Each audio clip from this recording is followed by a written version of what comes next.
আমি কি দিয়া বুঝাইতাম? আম পাতা, জাম পাতা, বড়ই পাতার কোনো অভাব নাই। কোনো পাতা দিয়া বড়ই, কোনো পাতা দিয়া গরম জল করে না। বড়ই পাতার পানি দিয়া কেন গরম জলটা করে? আম পাতা কি দোষ করলো? জাম পাতা কি দোষ করলো? বড়ই পাতা দিয়া কেন গরম জল করা হয়? এই কথা দিয়ে কোনো মৌলবি কয় না। লাল কাপড়, নীল কাপড়, হলুদ কাপড়, কত কাপড় দেখলাম। কবরের কাপড়টা কেন ভাইজান সাদা?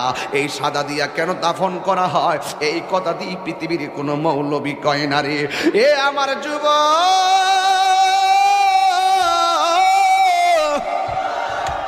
কি দিয়া বুঝাবো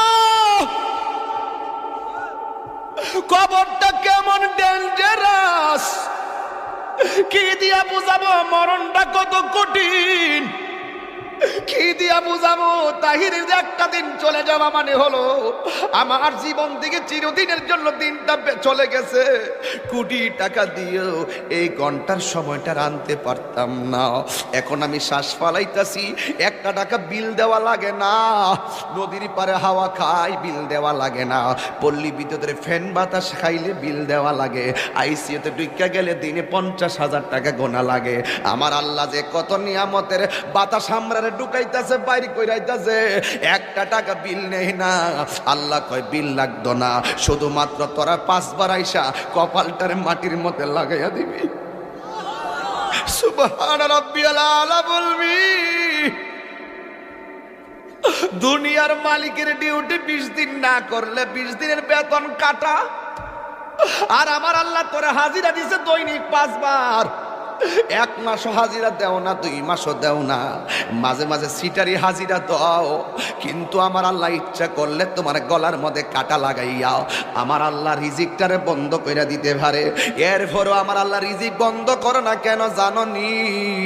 কারণ হলো আমার আল্লাহ কয় আমি আল্লাহ তোরে মায়া কইরা বানাইছি, মায়া লাগে। আল্লাহ ডাক দিয়ে কয় আল্লাযী خلقك فسواك فعدلك في أي سورة ما شاء ركبك। আমার আল্লাহ তোরে সুন্দর নমুনায় বানাইছি।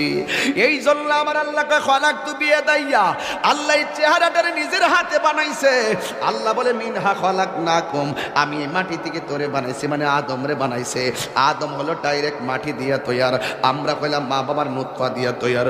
বন্ধুরে আমার এই চেহারাটা ডাইরেক্ট আমার আল্লাহ নিজের হাতে বানাইছে। এই জন্যই তো মানুষের চেহারা দিয়া কাউরে আল্লাহ দুজুকি দিবে না। এই জায়গার মধ্যে পশু পাখির চেহারা লাগাইয়া দোজকে দিবে, কারণ এই চেহারাটা হলো আল্লাহর কুদরতি রহস্য। কথা বলেন ঠিক কিনা? মানুষ হলো আল্লাহর রহস্য। ও যুবক, এই মানুষই আল্লাহ দুনিয়ার দিকে নিব। কত বাহানা কইয়া নেয়। ইমানদারের রূহটা যেই মাত্র নিয়ে যাবে, আল্লাহ একটা ফেরেশতারে ডাক দিয়ে বলবে, ফেরেশতা জান্নাত থেকে একটা সাদা কাপড় ল।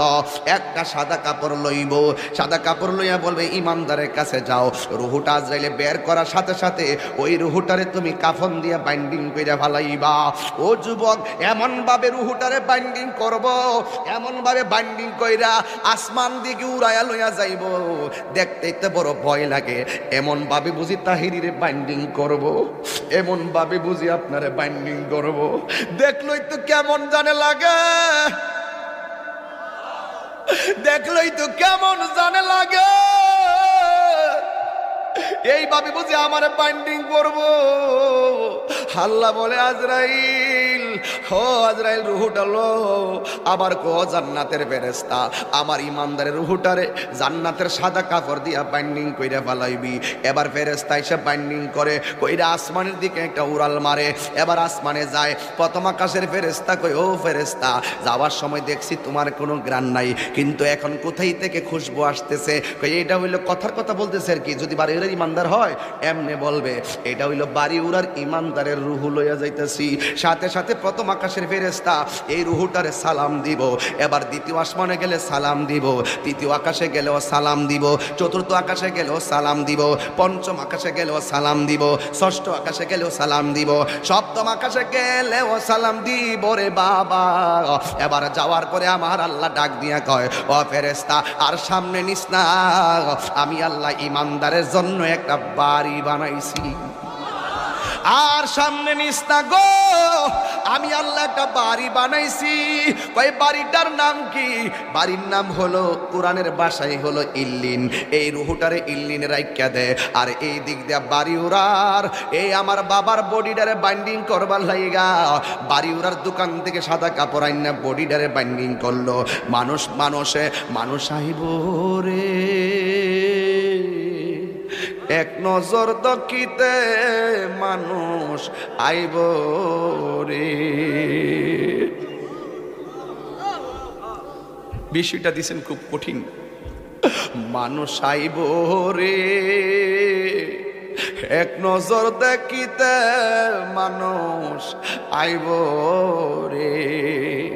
দেহ কাচার অচিন পাখি, দেহ কাচার ও চিন পাখি উইরা যেদিন যাইব রে, এক নজর দেখিতে মানুষ আইব রে।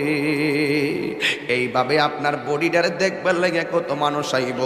আয়া দৌড়ায় দৌড়ে আবার যাইব গা, কয় বাজার আছে, আমার কাজ আছে, কয়া কয়া দৌড়ায় দৌড়ে যাইব গা। কিসের তোর বন্ধু? ফেসবুকের বন্ধু। এই বন্ধু তোরে দেখার জন্য একটা মিনিটের জন্য আইব, আয়া কোন রকমের দেখকে আবার বন্ধু তোরে ফালাইয়া যাইব গা। কিসের তোমার বন্ধু? কয়েকটা মিনিটের জন্য জানাজার ময়দানে যাইব, ভালো করে মাটিও দিবে না, কয়ে ক্রিকেট খেলা আছে, এই কথা বইলা বন্ধু চলে যাবে। তার মানে বোঝা গেল এই দুনিয়ার বন্ধু তোমার কবরের আপন না। যিনি কবরের আপন হবে তিনি আছে শাহে মদিনা। কথা বলেন ঠিক কিনা? হাত তুলে বলো ঠিক কিনা? আমার নবী কবর আসার ক্ষমতা আছে না? না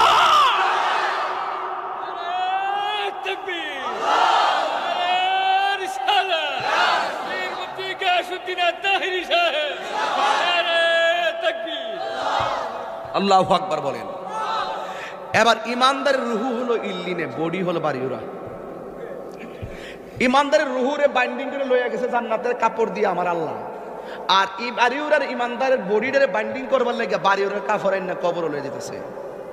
আল্লাহ ডাক দিকে, এই ফেরেশতা আমার প্রেমিক যাইতেছে গড়ে, যায়া রুহুটা নিয়ে তার ভিতরে ঢুকাই দিয়া। কবরে তো দুইজন ফেরেশতা আইব, আমি তো তিনজন আইব।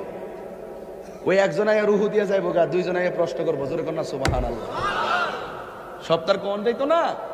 এবার ওই কবরের ভিতরে ইমানদারের প্রশ্ন করব তিনটা। কয়টা?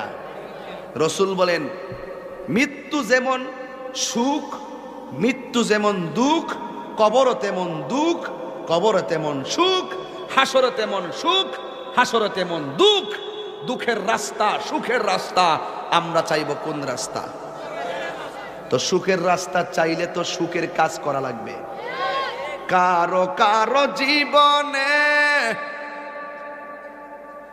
দুঃখগুলি সুখ হয় না, আহমদ সে সুখের, নূর নবী সে সুখের আলোকিত আয়না।